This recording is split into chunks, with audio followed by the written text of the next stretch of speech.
Friends, നിങ്ങൾക്കിപ്പോൾ പെട്ടെന്നൊരു പായസം കുടിക്കണമെന്നൊരാഗ്രഹം. അപ്പോൾ എങ്ങനെയാണ് ചെയ്യുന്നതെന്ന് നോക്കൂ.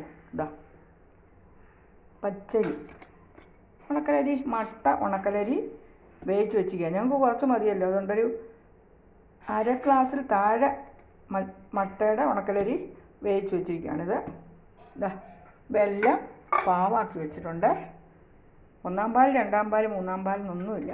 തേങ്ങാപ്പാൽ എടുത്ത് വെച്ചിട്ടുണ്ട്, ഒറ്റയടിക്ക് തേങ്ങാപ്പാൽ പിഴിഞ്ഞത്. അതെ, ഇനി ഇതിന് വേണ്ട ചുക്കും ജീരകവും ഏലക്കായും വേണം.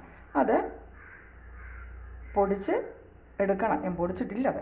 എന്നിട്ട് ഇതെല്ലാം കൂടെ ഒന്നിച്ച് നമ്മൾ ഒന്ന് അടുപ്പത്ത് വെച്ച് തീ കൂട്ടിയിട്ട് ഇളക്കി നല്ല പരുവമാക്കി എടുത്തിട്ട് ആ ചുക്കും ജീരകവും ഏലക്കായും കൂടെ പൊടിച്ചതും കൂടെ അതിലേക്ക് ഇട്ടിട്ട് 1 സ്പൂൺ നെയ്യും ഒഴിച്ചിട്ട് പിന്നെ 1 സ്പൂണ് നെയ്ക്കകത്ത് ഒരു കുറച്ച് ഇതിനാവശ്യത്തിനുള്ള തേങ്ങാക്കൊത്ത് വറുത്ത് എടുത്തിട്ട് ആ നെയ്യിൽ തന്നെ നമ്മൾ കുറച്ച് ഒരു നുള്ള അണ്ടിപ്പരിപ്പും കൊണ്ട് വറുത്ത് കോരി ഈ മിക്സ് ചെയ്ത് ഇത് മൂന്നും കൂടെ മിക്സ് ചെയ്തിരിക്കുന്നതിലേക്ക് ഇട്ട് ഇളക്കി യോജിപ്പിച്ചാൽ ഒന്നാം തരം പായസം കേട്ടോ.